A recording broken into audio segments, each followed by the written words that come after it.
আমাদের ডিমান্ড যে আরজিকর হত্যাকাণ্ড, আরজিকর রেপ এবং হত্যাকাণ্ড সহ ভারতবর্ষে যতগুলো হত্যাকাণ্ড এবং রেপ হচ্ছে, বিশেষ করে রেপ যদি মা বোনদের সুরক্ষা তারা সুরক্ষা থাকছে না, তাদের সেখানে দ্রুত যারা রেপিস্ট তাদেরকে দৃষ্টান্তমূলক শাস্তি দেওয়া এবং সেই দৃষ্টান্তমূলক শাস্তি দেওয়ার সঙ্গে সঙ্গে যে যে যে রেপের যে মেন কজ, যে গ্রাউন্ড কজ, সেই গ্রাউন্ড কজগুলো যেন দ্রুত সরকার বন্ধ করার কোনো পদক্ষেপ নেয়। বিশেষ করে মদ, বিশেষ করে যে আমাদের ড্রিঙ্ক করার পর একটা মানুষ, সে মানুষ থাকলে মানুষ সে পশুর দিকে চলে যায়, তারপরে সে যখন পর্নোগ্রাফি দেখে, পর্নোগ্রাফি দেখার পর সেটা বিভিন্নভাবে ভাবতে থাকে, সে বিষয়ে তখন তার আইডেন্টিফাই এফেক্ট পড়ে, সে রেপ তার সহপাঠীকে, তার ক্লাসমেটকে বা তার কলিগকে তারা রেপ করে। এছাড়া আমরা বলতে চাই যে শুধু যারা ধর্ষণ করছে বা ধর্ষণ যারা অভিযুক্ত তাদেরকে দৃষ্টান্তমূলক শাস্তি দেওয়া এবং সেই সঙ্গে সঙ্গে যে ধর্ষণ কাণ্ড সহ যে সমস্ত অপরাধের মূল বিষয় সেগুলো মদ এবং পর্নোগ্রাফি সেগুলো ইমিডিয়েটলি বন্ধ করা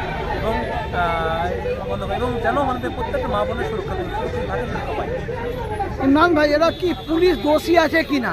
আপনি উর্দু তো চাইলে আমি দিতে পারবো, অসুবিধা নেই। उर्दू ये क्या मैंने पुलिस क्या दोषी है या नहीं है? देखिए, असल में जो पूरा घटना घटी है उसमें हमको जो देखना है एडमिनिस्ट्रेशन का भी प्रॉब्लम है, एडमिनिस्ट्रेशन का भी कुछ होता ही हमको नजर आता है। उसके साथ साथ जो पुलिस है, जो प्रशासन है, उसका भी कुछ होता ही हमको नजर आता है। ये एक कलेक्टिव फेलियर है, हम समझते हैं। स्टेट का जो पुलिस है उनका भी फेलियर है और जो हॉस्पिटल एडमिनिस्ट्रेशन से वो भी फेलियर है इसमें, तो हम समझते हैं ये लोग भी दोषी है इसमें।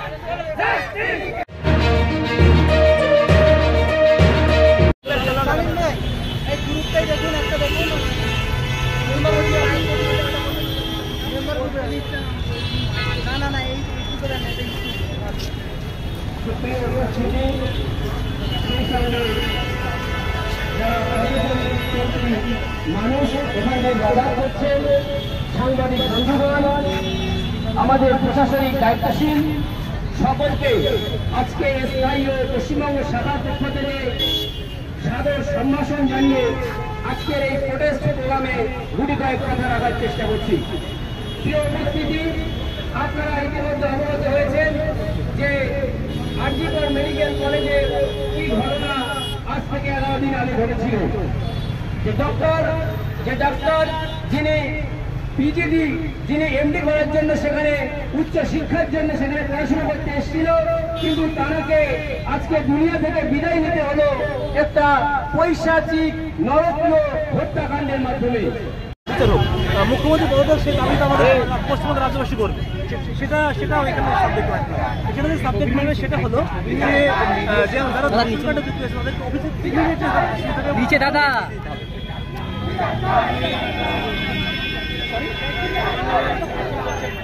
নবান্নবজন সমর্থনের নবান্নবজন কারা করছে এই দিনে এটা বুঝতে হয় যেদিনে গুরুত্বপূর্ণ নেট এক্সামের মতো গুরুত্বপূর্ণ সেই এক্সামের দিন নিট এক্সাম সেটা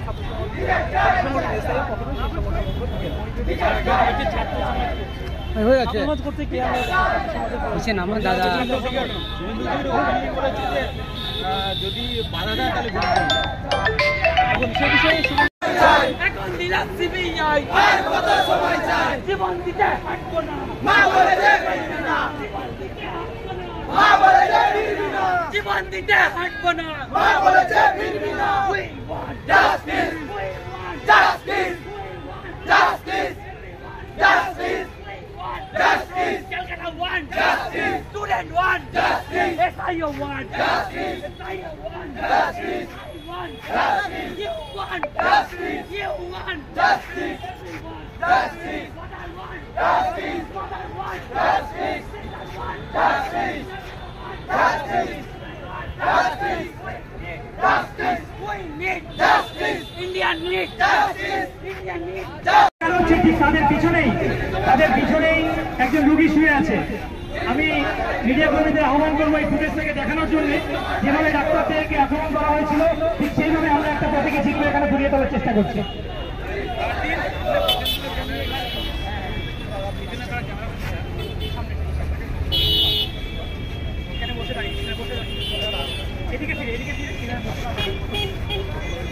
এখন আপনাদের সঙ্গে কথা বলার জন্য আমি জামাতে ইসলামী হিন্দের কলকাতা দায়িত্বশীল মহিলা দায়িত্বশীল যারা মাসুজা খাতুনকে আহ্বান করছে।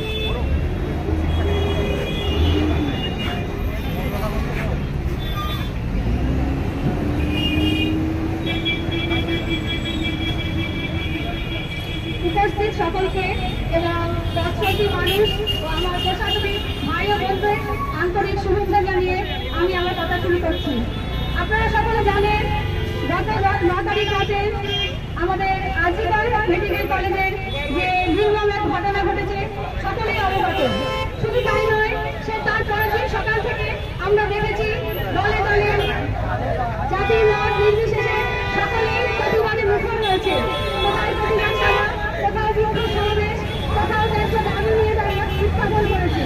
আমরা এটাও দেখেছি যে এই ন্যায্য দাবির জন্য, ন্যায় বিচার পাওয়ার জন্য 14 তারিখ রাতে অর্থাৎ স্বাধীনতা রাতের প্রাককালে সমস্ত ডাক্তার নার্সের লোকের একত্রিত হয়েছে তাদের দাবি আদায়ের জন্য। যখন ন্যায্য বিচারের ন্যায্য এখন কেন আমার দিদি কেন এখন We want justice! We want justice! We want justice! শাসক তোমার কিসের ভাই? শাসক তোমার কে হয়? শাসক তোমার কিসের হয়? শাসক তোমার কে হয়? জীবন দেবো হটবো না, জীবন দেবো হটবো না, বলছে ফিরবি না, উনি হলো স্বার্থ।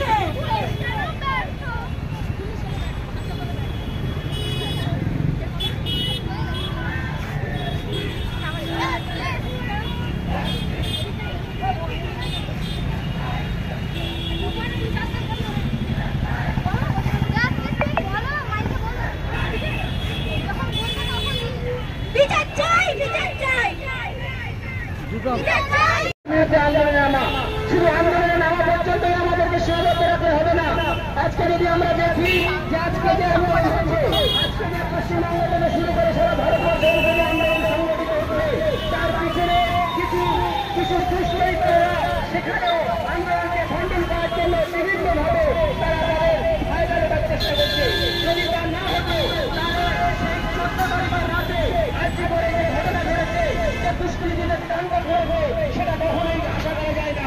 যে দেখার মতো মানুষরা, আমরা যারা সাধারণ মানুষ, যারা সুস্থ হয়ে হসপিটালে যারা দৌড়ায়, যে ডাক্তাররা সেখানে চিকিৎসা দিয়ে মানুষকে সুস্থ করে, সেই ডাক্তারদের উপরে এইভাবে হামলা 14 তারিখের রাতে হামলা হয়েছে, সেটাকে আমরা এখানে জানাই। এবং তারা যারা দোষী আছে তাদেরকে শাস্তি দিতে হবে, এ দাবি আমরা এখান থেকে রাখলাম। তো না, আমরা দাবি রাখার সাথে সাথে এটা বলতে চাই যে কিভাবে সমাধান হতে পারে সেটা আমাদের কাছে আছে। আমরা সেটা আমাদের প্রশাসনের মাধ্যমে, আমরা সেটা আমাদের ডেপুটেশনের মাধ্যমে, আমরা সেটা আমাদের সাংবাদিক বন্ধুদের মাধ্যমে, আমার আপামর জনসাধারণের কাছে, সরকার পক্ষের কাছে আমরা পৌঁছে দিতে চাই যে শুধুমাত্র এইভাবে একজনকে ফাঁসির মাধ্যমে, শুধুমাত্র একজন দোষীকে শাস্তির মাধ্যমে কখনোই এই সমাজ থেকে, এই দেশ থেকে, এই রাজ্য থেকে এইরকম নৃশংস ঘটনাকে কখনো খতম করা যায়নি আর যাবে না। আমাদের মনে রাখতে হবে যে এর আগে যতগুলো ঘটনা এরকম ঘটেছিল, প্রত্যেকটি ঘটনাগুলোর ক্ষেত্রে যদি আমরা দেখি যে রিপোর্টগুলো এসছে, তার মধ্যে একটি গুরুত্বপূর্ণ রিপোর্ট হচ্ছে যে সেখানে যে নেশা, অনেক নেশা এবং অসামাজিক কার্যকলাপ, যে নেশার মধ্যে মাদকের নেশায় নেশাগ্রস্ত হয়ে ম্যাক্সিমাম জায়গায় আমরা দেখেছি যে এই ধর্ষণ কাণ্ড, এই খুন, এই রাহাজানি, এই সমস্ত ঘটনাগুলো ঘটে থাকে।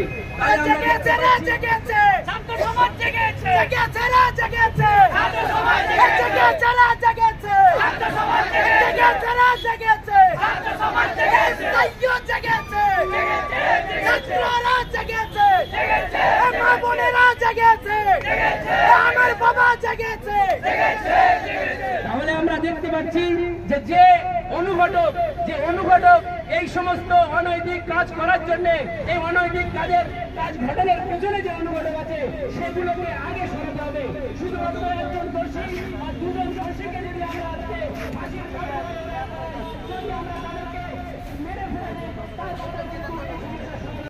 আমাদের স্লোগানের মাধ্যমে দাবিগুলোকে